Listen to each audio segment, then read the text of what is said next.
ఉందా అనగానే ఏంట్రా ఈ ఇల్లేంట్రా ఎలా ఉంది ఎదొక ఇల్లులా ఉందా ఒక లాడ్జ్లా ఉంది ఈ ఇంటికి ఎవరూ రారు ఏ ఆడపిల్ల ఇంట్లో అడుగు పెట్టదు నా చెల్లెలు ఎప్పటికీ ఇంటికి కోడలు అవ్వదు అనగానే ఏంటబ్బాయి ఏంటి నోటికి వచ్చినట్టల్లా వాగుతున్నావేంటి ఇంటికి అయినా మీ చెల్లెలే నా కొడుకు వెంట పడిందంట కదా ప్రేమిస్తున్నాను అంటూ చెప్పిందంట కదా మరి అలాంటి తప్పుడు నువ్వెందుకు పదే పదే ఇక్కడికి వచ్చి మమ్మల్ని ఇబ్బంది పెడుతున్నావు వెళ్ళి నీ చెల్లెల్లిని ఆపుకో అనగానే నా చెల్లెల్లిని కాదు మీ తమ్ముడు గనుక మళ్ళీ నా చెల్లెల వంక చూశాడంటే వాడి ప్రాణాలు తీస్తాను అనేసరికి నువ్వు ఇక్కడి నుంచి కదలకపోతే నీ కాళ్ళు చేతులు నేను విరగగొడతానురా అంటూ చక్రి గసరడంతో వెళ్ళిపోతాడు వెళ్ళిపోయేసరికి ఏంట్రా ఏంటి గొడవలు అనగానే ప్రేమించుకున్న తర్వాత గొడవలు తప్పవు కదా అన్నయ్య కాని ఆ అమ్మాయి ధైర్యంగానే ఉంది అనుకుంటా వాడే చెప్పాడు వాళ్ళ నాన్నకు రెడ్ హ్యాండెడ్ గా దొరికిపోయినా గాని ధైర్యమే చూపించిందంట అని చెప్పి మాట్లాడేసరికి సరైతేని వాడు వచ్చాక ఈ విషయాలు ఏమి చెప్పకండి అంటూ ఇద్దరూ మాట్లాడుకుంటూ ఉండగా ఇటు కన్నాకు ఇటు మహాలక్ష్మికి ఇద్దరికీ కూడా తెలిసిపోతుంది నాకెందుకు చెప్పలేదు అనగానే మీరు లాయర్ దగ్గరికి వెళ్లే హడావిడిలో ఉన్నారు కదా లాయర్ గారికి కారణం చెప్పకుండానే విడాకులు ఇప్పించమని అడిగారు కదా అందుకోసమని ఏమి చేయలేక నేను సైలెంట్ గా ఉన్నాను అనేసరికి సరి సరే ఈ విషయానికి కేశవకు చెప్పకండి అంటూ వీళ్ల నలుగురు అనుకుంటారే గాని బయట ఉన్న నారాయణికి చెప్పరు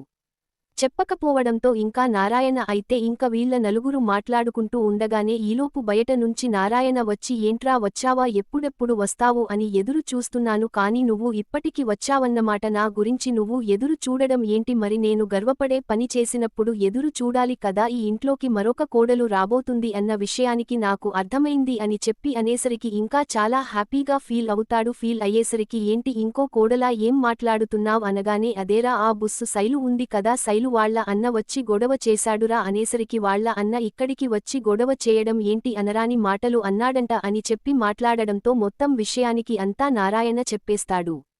ఎందుకంటే వీళ్లు నలుగురు చెప్పకూడదు అని అనుకున్నా నారాయణ మాత్రం చెప్పకుండా ఉండడం కుదరదని మొత్తం విషయానికి చెప్పేసేసరికి ఇంకా అంతా కూడా విన్న తర్వాత సరే అని పద అని చెప్పి అనగానే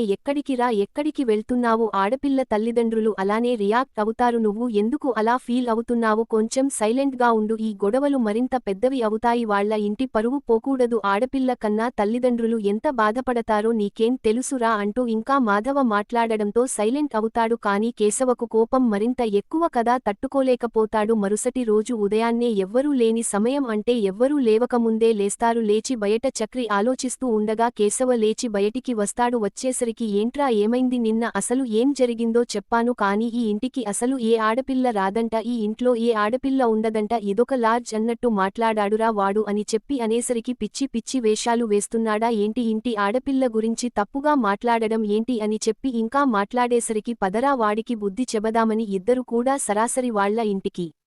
వెళ్తారు వెళ్ళేసరికి ఏంటి ఎవరు వచ్చారు ఎవరు నువ్వు అనగానే వీడే మన కూతురు జీవితాన్ని నాశనం చేయబోయాడు అనగానే ఎవరి కూతురు జీవితాన్ని నాశనం చేయబోయారు నీ కూతురే నా తమ్ముడు వెంట మెకానిక్ షెడ్ వెంట తిరిగింది అడగండి పిలిచి అని చెప్పి అనేసరికి ఈలోపు గబగబా బయటికి వస్తుంది బయటికి వచ్చి కేశవ నువ్వు ఎందుకు వచ్చావు అని చెప్పనగానే ఏంటి మీ అన్న మా ఇంటికి వచ్చి గొడవ చేస్తూ ఉంటే చూస్తూ ఊరుకోవాలా అయినా నువ్వు మావాడి వెంట పడ్డావా మావాడు నీ వెంట పడ్డాడా మావాడే కదా నువ్వే కదా మా వాడి వెంట పడ్డావు మరి అలాంటి తప్పుడు మీ వాళ్ళు వచ్చి మమ్మల్ని అంటారు ఎందుకు నువ్వు మా వాడి వెంట పడకుండా ఉండు అనేసరికి పడతాను నాకు కేశవ అంటే ఇష్టం కేశవని పెళ్లి చేసుకుంటాను కేశవని తప్ప మరెవ్వరిని పెళ్లి చేసుకోను అనేసరికి కేశవ ముందే చెంప మీద కొట్టడానికి తన తల్లి చెయ్యి ఎత్తుతుంది ఏంటి మా ముందే కొడతారా అసలు ఏం చేస్తున్నారో మీకు తెలుస్తుందా ఎదిగిన ఆడపిల్లని కొట్టకూడదు అని కూడా తెలియదా ఏడి మీ కొడుకేడి ఎక్కడున్నాడు అని చెప్పి అనగానే ఈలోపు కొడుకు రానే వస్తాడు ఏంట్రా ఇంటి మీదకు వచ్చారు వీడే కదా కేశవ అంటేను అంటూ గబగబా ముందుకు వచ్చేసరికి ఎక్కడికిరా వస్తున్నావు ఆ నేను ఉండగానే నా తమ్ముడి మీద చెయ్యి వేసేయడానికి వచ్చేస్తున్నావా ఒరే పిల్లవిద్య బచ్చ నువ్వు నా తమ్ముడి మీద చెయ్యి వేస్తే కాళ్ళు చేతులు విరగొట్టి బ్యాక్ పాకెట్లో పెట్టి పంపిస్తాం పిచ్చి వేషాలు వేయొద్దు చూడు శైలు ఖచ్చితంగా నువ్వు నీకు నా తమ్ముడికి పెళ్లి జరుగుతుంది ఇది ఫిక్స్ అయిపో అనగానే ఏంట్రా ఏం వాగుతున్నారు ఆ ఇంటి మీదకి ఇద్దరు మగవాళ్లు వచ్చి గొడవ చేయడానికి వచ్చారా మా ఇంటి పరువు తీయడానికి వచ్చారా ఇప్పుడు నీకు సంతోషంగా ఉందా ఆ ఇంటికి ఎవరెవరో వచ్చి మాట్లాడుతుంటే నోటికొచ్చినట్టల్లా పరువు తీస్తూ ఉంటే ఇప్పుడు నీకు సంతోషంగా ఉందా అని చెప్పి మాట్లాడేసరికి అది కాదు నాన్న అని చెప్పి అనగానే ఇంకా చాలు ఇంకా నువ్వు లోపలికి వెళ్ళు అనేసరికి చూడమ్మ సాయిలు నీకే భయం లేదు ఖచ్చితంగా నా ఇంటికి నువ్వు కోడలుగానే వస్తావు నా ఇంట్లో ఒక ఆడపిల్ల ఉంది అని చెప్పి అనేసరికి ఎవరున్నారు, ఎవ్వరు ఉండరు మీ ఇంట్లో, మీ ఇల్లు అసలు ఒక ఇల్లే కాదు, అది ఆ మగోళ్ళు మాత్రమే ఉండే ఇల్లు. మీ నాన్న హత్య చేసి జైలుకి వెళ్ళి వచ్చాడు.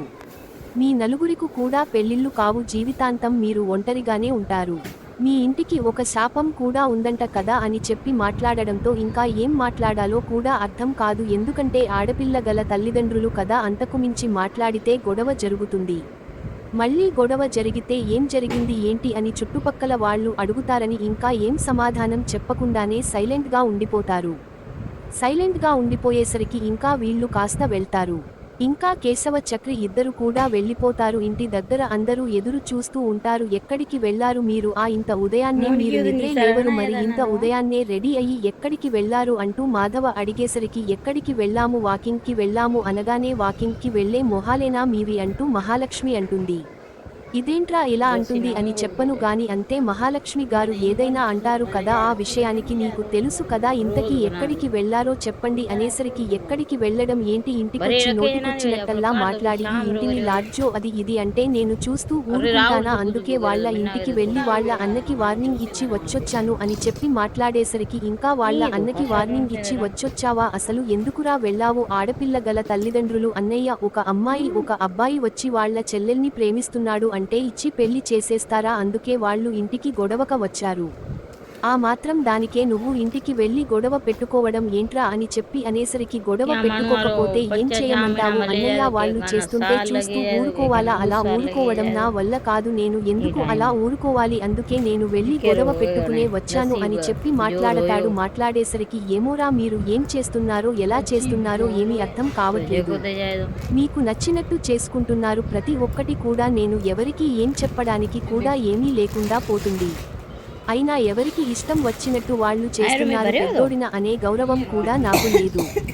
ఇన్ని రోజులు అన్నయ్య అన్నయ్య అంటూ నా వెంట తిరిగిన వాళ్ళు పెద్దవాళ్ళు అయిపోయారు కదా, ఇంకా మీ జీవితాలు మీరు చూసుకుంటున్నారు, మీకు ఏది తోస్తే అది చేసుకుంటున్నారు అంటూ ఇంకా కేశవ్ అనేసరికి అలా కాదన్నయ్య, మేమేమి కావాలని చేయలేదు, నేనేదో నార్మల్ గా మామూలుగానే అనుకున్నాము అంతే తప్ప అంతకుమించి ఏమీ లేదన్నయ్య అని చెప్పి మాట్లాడేసరికి సరే సరే ఇంకెప్పుడు ఎలాంటి తొందరపాటి నిర్ణయాలు తీసుకోకండి అంటూ మాట్లాడేసరికి ఏంటండి ఏంటి కర్మ అంటూ ఇక్కడ శైలు వాళ్ళ అమ్మ నాన్న కూర్చొని బాధపడుతూ ఉంటారు. ఇలానే ఉంటే చుట్టుపక్కల వాళ్ళకి తెలిసిపోతుంది అని చెప్పి అనేసరికి ఇప్పుడు ఏం చేద్దామండి, వాళ్ళ ఇంటికి వెళ్లి వాళ్ళని బ్రతిమలాడడం తప్ప మనం ఏమి చేయలేమా, ఇప్పుడు ఇది ఏదైనా చేయకూడా చేసుకుంటే ఏంటి పరిస్థితి, మన పరువు పోతుందండి అని చెప్పి మాట్లాడడంతో ఏం చేద్దామో అనగానే ఒక్కసారి వాళ్ళ ఇంటికి వెళ్లి మాట్లాడదామండి, ఇంట్లో పెద్దవాళ్లు ఉంటారు కదా అనగానే వాళ్ళ నాన్న మాత్రమే ఉన్నాడు అంటూ మాట్లాడేసరికి సరే వెళ్దాం పదండి అని ఇంకా శైలుని ఇంట్లోనే ఉంచి శైలు వాళ్ళ అమ్మ నాన్న వాళ్ళ ఇంటికి బయలుదేరుతారు. ఇక్కడికి రావడంతోటే మెకానిక్ కిల్ ఇదేనా అంటూ నారాయణని అడుగుతారు. మీరెవరు అని చెప్పి అనగానే మేము శైలు వాళ్ళ అమ్మ నాన్నల అనేసరికి ఓ బింకుల్ వారు మీరా, రండి రండి లోపలికి రండి, బయటెందుకు లోపలికి వచ్చి మాట్లాడుకుందాం అనగానే నేనేమి మీతో వియ్యం అందుకోవడానికి రాలేదు, నా కూతురు వైపు చూడొద్దని మీ కొడుక్కి హెచ్చరించడానికి మీ కుటుంబానికి చెప్పడానికి వచ్చాము అనగానే మా కొడుక్కి చెప్పడం ఏంటండి, అసలు మీ అమ్మాయినంట కదా మా కొడుకు వెంటపడి ప్రేమిస్తున్నాను అని చెప్పి మరీ ప్రేమించిందంట, ఇప్పుడు మీరు వచ్చి మమ్మల్ని అంటున్నారేంటి, ముందు మీ కొడుకు వచ్చి మా ఇంటికి వచ్చి వార్నింగ్ ఇచ్చాడు, ఇప్పుడు మీరు వచ్చి వార్నింగ్ ఇస్తున్నారా, అసలు ఏమనుకుంటున్నారు అనగానే ఏం మాట్లాడుతున్నారో మీకైనా తెలుస్తుందా, ఇలాంటి ఇంటికి ఎవరైనా కోడలుగా పంపిస్తారా, ఎవరైనా కోడలుగా వస్తారా, ఏ ఇంటి ఆడపిల్లని ఇలాంటి ఇంటికి పంపిస్తారు, అసలు ఇలాంటి ఇంట్లో ఏ ఆడపిల్ల అయినా సరే అడుగు పెడుతుందా, మీరు కొంచెం ఆలోచించాలి కదా, ఇలాంటి ఇంటికి నా కూతుర్ని ఏ నమ్మకంతో పంపించాలి అంటూ మాట్లాడేసరికి ఏంటి ఇలాంటి ఇల్లు, ఇలాంటి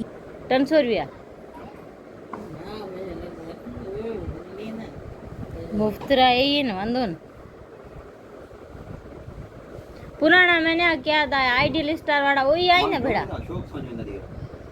फेसबुक में नव कंटेंट मेहरबानी